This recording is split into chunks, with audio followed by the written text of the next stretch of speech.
Friends, 1056 days of war between Russia and Ukraine. And in the meantime, war in Gaza Strip has become 467 days old, where finally ceasefire has some hope and was even announced by Qatar's Prime Minister. But on that later, first let us start what is happening in southern Ukraine war zone. In Zaporizhia sectors, Velika Novosilka area, the control zone of Russians Neskuchene has expanded and fight is on in Novokumar. And also Russians have started their offensive operations towards Remivka.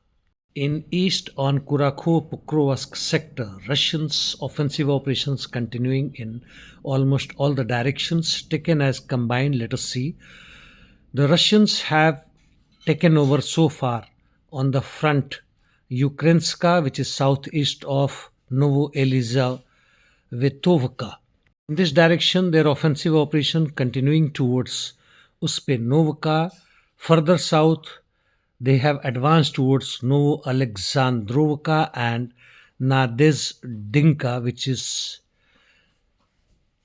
almost under Russians' control. Ukrainians are holding only on the outskirts. In addition, Russians have taken over Yaze Nevoe and have started attacking towards Novo Andrivka and northern outskirts of Petropavlovka.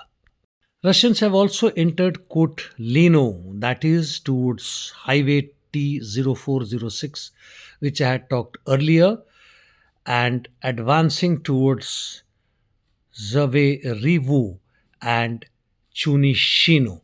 Offensive operations are on towards Promin, Myro, Lyubovka, Elizavetovka, and Vodyane, Vitoroe, Baranovka area. In Toretsk area, Russians have advanced west of Toretsk in Sherbinovka and Zabelka, and on the outskirts of northern and northwestern city. In Chasiv Yar, Ukrainians have withdrawn from Novi district neighborhood.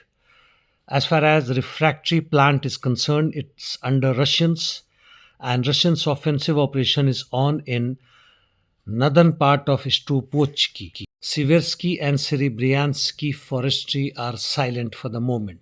Coming to northeast Ukraine, Russians have advanced on Lozova Vishny line, that is Kupian sector.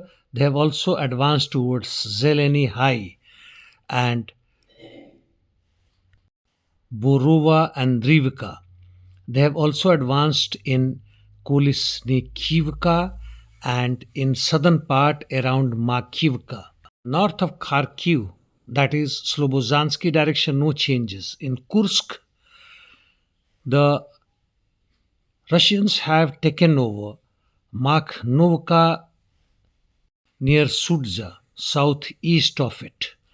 And here Ukrainians are bringing reinforcement in northern section in Pogrebka area. Heavy counterattacks from both the sides are on. Interdiction missions. After Ukrainians carried out large interdiction missions in Russian territory using various missiles, Russians too counterattacked, hit targets over several Ukrainian regions, including Kiev and Lviv. Now coming to Palestine, Lebanon, Middle East, Israel. As I said in beginning, Qatar Prime Minister has announced ceasefire between Hamas and Israel with effect from Sunday, wherein exchange of POWs 33 or 34 of IDF will be returned back, and in turn 1,000 Palestinians will be freed by Israel.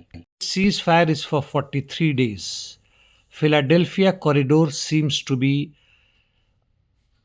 non-negotiable and will continue under Israeli forces. However, on other parts of the border, they will have to withdraw 150 yards or so, and later on, they will have to evacuate fully. the occupied territory. In the meantime, Israeli Air Force continues bombing Gaza Strip while Palestinian resistance forces destroyed Israeli vehicle in Zenin Governorate.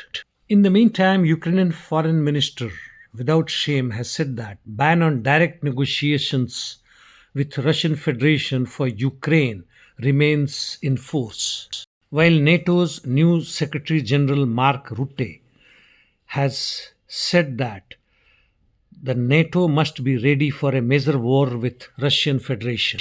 Now coming to Syria, the HTS officials met Turkish counterparts and even president in Ankara, not aware what is the outcome of that, while IDF hit HTS convoy near Syrian Golan Heights border and Syrian National Army struck Syrian Defense Syrian Democratic Forces in Tishreen land. Syrian armed forces further took positions in southern Lebanon after IDF has been vacating them. Finally, Sudanese forces have advanced in Khartoum, and that's all.